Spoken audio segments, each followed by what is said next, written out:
the Miami Heat have good reason to believe they'll keep their momentum going into an upcoming 2-week road swing.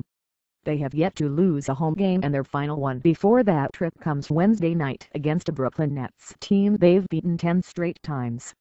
2 days after needing Ray Allen's late 4-point play for a narrow win over Denver, Miami's victory Monday wasn't nearly as dramatic.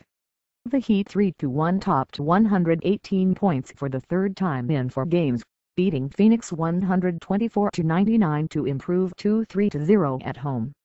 The defending champions have won 15 of 17 home games, including last season's playoff run, though they will head to the road for 6 straight games starting Friday in Atlanta. Their next home game after Wednesday will be a November 21 matchup versus Milwaukee. Win in Miami will be a tall order for the Nets, 1-1 in their first regular season road game since moving to Brooklyn. They've dropped 6 straight there since February 1, 2008, and have lost 10 in a row overall in the series. LeBron James has won his last 14 games against the Nets. He's averaged 30.3 points in the past 4, shooting 67.7% from the field. James, Dwayne Wade, and Chris Bosh are all averaging 20-plus points as the Heat have averaged a league-high 111.8. They scored 98.5 per game last season. The addition of Allen and his 15.5 points per game certainly help, as does the team's 46.0% three-point shooting. James credits something else. "It starts with the point guard," said James, who is 6'11" from three-point range. Mario Chalmers had 11 assists for the second time in 4 games Monday after previously reaching double digits 3 times in his career, none last season. He has committed just 6 turnovers and has a team-leading 9 steals. Chalmers had 3 steals Monday as the Heat had their best defensive effort of the season. They held the Suns to 39.8% shooting and kept an opponent under 100 points for the first time.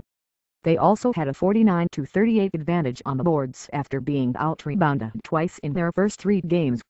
"I'll take those 2 things," Coach Eric Spoelstra said. Brooklyn's defense could be in for a struggle to stop Miami's Big Three after getting outscored 32-10 in the fourth quarter of a 107-96 home loss to Minnesota on Monday. The Nets led by as many as 22 in the second half. "We just relaxed defensively," Coach Avery Johnson said. "We started trading baskets with them in the third quarter and never really could get stops."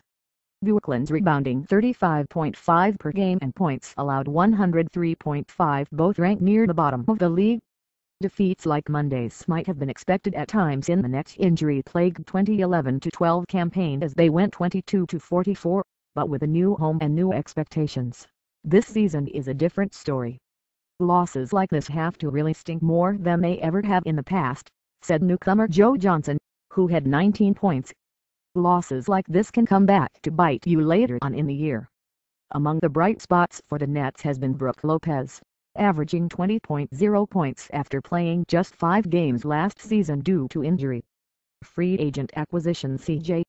Watson has provided a spark off the bench with 12.5 points in 25.5 minutes per game as the backup to Deron Williams, who has averaged 18.5 points and 11.0 assists. Williams was limited to 26 points over 2 matchups with Miami last season. Forward Gerald Wallace is questionable with a sprained ankle that forced him to sit out against Minnesota.